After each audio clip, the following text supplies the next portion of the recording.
Tens of thousands of people are building rows of Noah's Arks. No one dares to slack off even a little, because the Ark is the only hope for humans to survive. Turns out scientists detected this disaster 3 years ago, so they secretly started the project early in Tibet, China. And each Ark can carry over 100,000 people, except for world leaders and top scientists. Everyone else must pay €1 billion for a ticket. At that moment, a mega tsunami hit the US West Coast. Even Ford-class carriers were tossed around, but the wave didn't slow down at all. It swallowed land with total destruction. But the US wasn't the only victim. Other nations faced disasters never seen before. An 8-magnitude quake was just an aftershock in this chaos. Even Mount Everest was drowned by the tsunami. Then billionaires worldwide got an encrypted text, urging them to board the Ark quickly. That's when Luke realized the disaster was here. As a regular guy, he couldn't afford a ticket, so he rented a plane with a watch worth 100 grand, planning to escape with his family. On the way, Luke called his ex-wife to bring the kids. He said he would be there in 5 minutes, and warned that California was about to sink. But his ex thought he was crazy, and hung up without hesitation. But then the house started shaking hard. She realized he was telling the truth.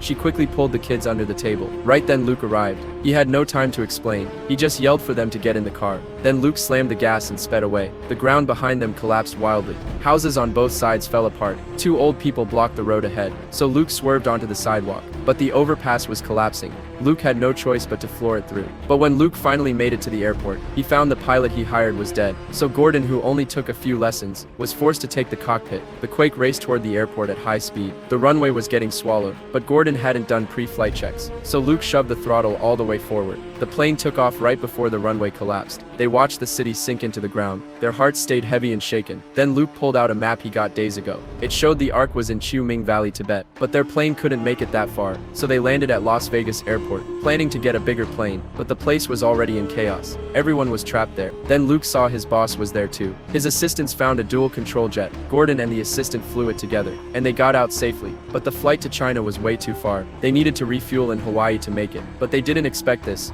Hawaii had turned into a sea of fire. They had no choice but to keep flying. Luckily, strong plate shifts a few days earlier made them reach Tibet earlier. But sadly, both plane engines failed one after another. They had to crash land on the glacier. In panic, the boss had an idea. There were cars inside the cabin. They could drive out while it slid, using the runway to escape. But the assistant pilot didn't make it. He went down with the plane off the cliff. Just then, several planes carrying rare animals flew past. They thought they were saved, but Luke and his group were denied without tickets. Only the boss had a ticket, but he ditched his girlfriend. Only planned to take his 2 kids. But Luke didn't give up. He led his group forward. They found a car just in time ahead. The driver heard Luke's call, and kindly took them away. Meanwhile, the White House team reached the Ark. They stared at the massive wonder before them. The VP couldn't stop praising it. Then Sater called in. Dr. Ann asked quickly which cabin he was in. But he was still in India. The plane meant to pick him up never showed up at all, but it was too late to say anything. A massive tsunami was rolling in.